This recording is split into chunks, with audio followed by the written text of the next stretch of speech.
Good day to you, our beloved viewers, parents, caregivers, all stakeholders in children's lives. We are happy to have you. We appreciate you greatly for always encouraging us.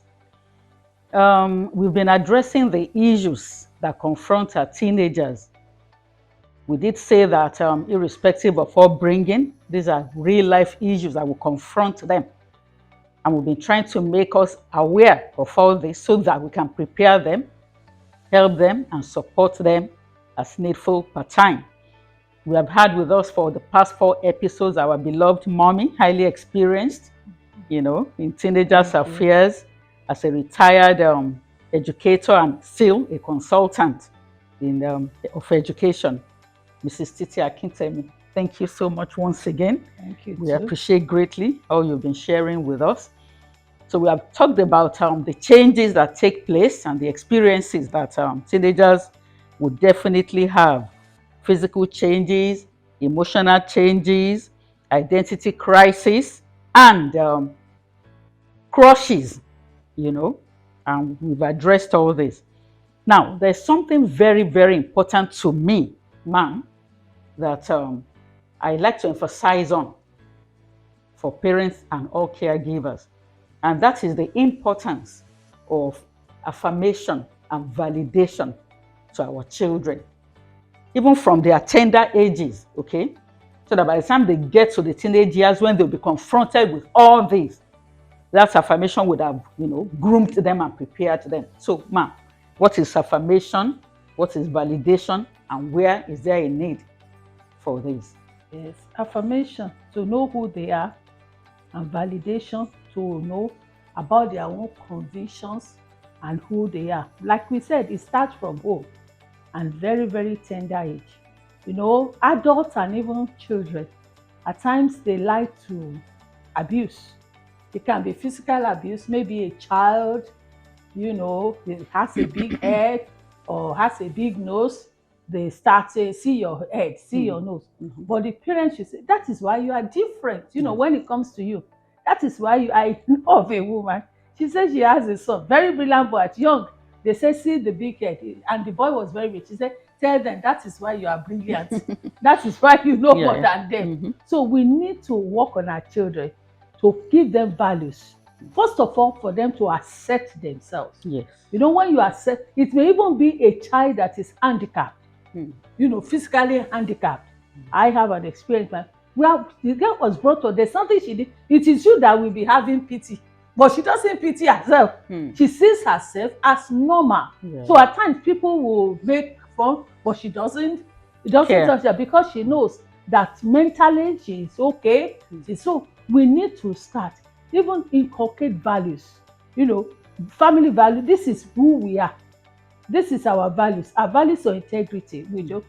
This is what we have. We believe. We give you this at this time. And so we inculcate and let them know that values are not, because when they get to secondary school, some may even laugh at their school bag or laugh at their shoe. Where did you get this one?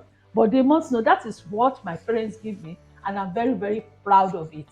We have to let them know and practice it, and let them see it even in our lives, so that by the time they have values. It's all about values. It's not teenagers, they feel that the way you are, the type of designer dress or designer things you have, that is what makes you somebody. What defines you. It is this lack of validation and affirmation that make a lot of children fall into drug addiction, sexual immorality, prostitution. Exactly, because their friends will tell them, let's do this, and because they want affirmation, they want acceptance of their peers, they fall into anything.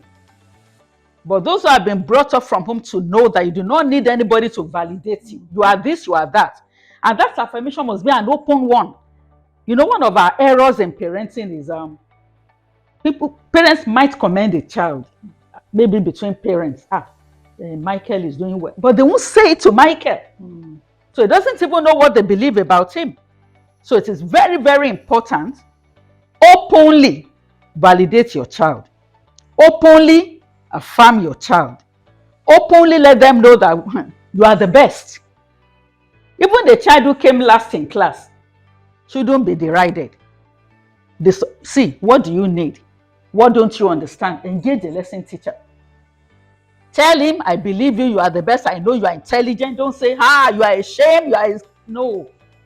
So see, the importance of validation and affirmation cannot be overemphasized. Okay?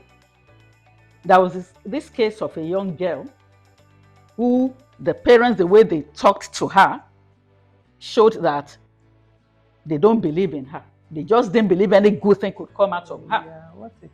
So the first boy that approached her, she felt like a pack of cards. Okay?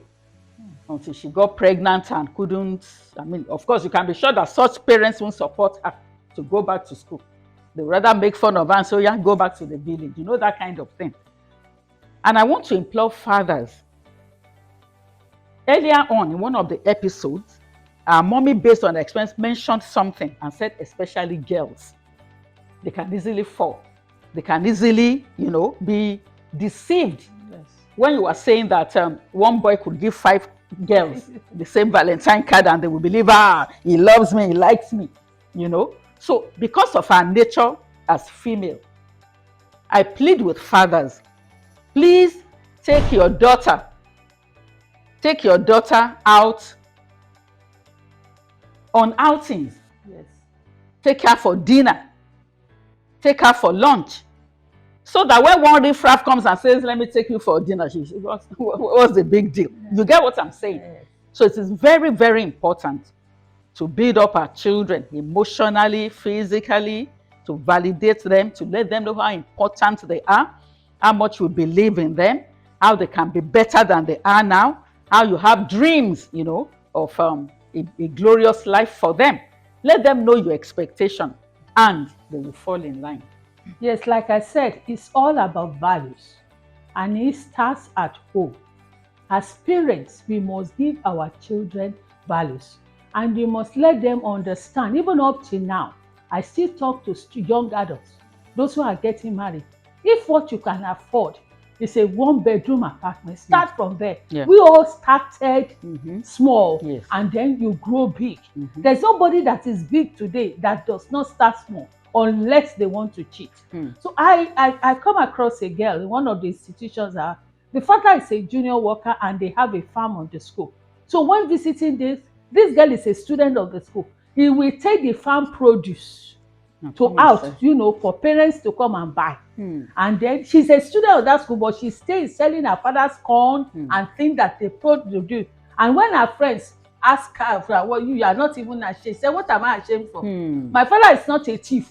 Some of you that your father is carrying, I'm not sure that the father is coming with all these something. Big cars. My own father is, yes, I'm not ashamed. My father is not a thief. He doesn't have the money. You see such That's a boldness. like that. Today she's in university doing well, but she was in a school, a special school on special arrangement, and she was able to tell her class, and she was able to sell farm produce to visiting parents who have come. That is not what defines. Wow. People who have made it today, they started small. Exactly. Unless the parents themselves didn't have small beginning. Thank you so much, ma'am. So that example is really, I like that. I like the girl's boldness, the confidence, and the fact that she wasn't ashamed. That is contentment. Okay. Viewers, you've had it. We are gradually coming to the end of this beautiful theme on teenagers and awareness of their needs and the need to render support to them. We have one episode to go, and we are grateful to Mrs. Akintemi. Thank you too. Thank you. We expect you to bless us again in the last episode. Thank you, viewers. I just hope there's nobody who hasn't subscribed to our channel. If you are yet to do so, please right now. Thank you. Please share, comment, like. God bless you.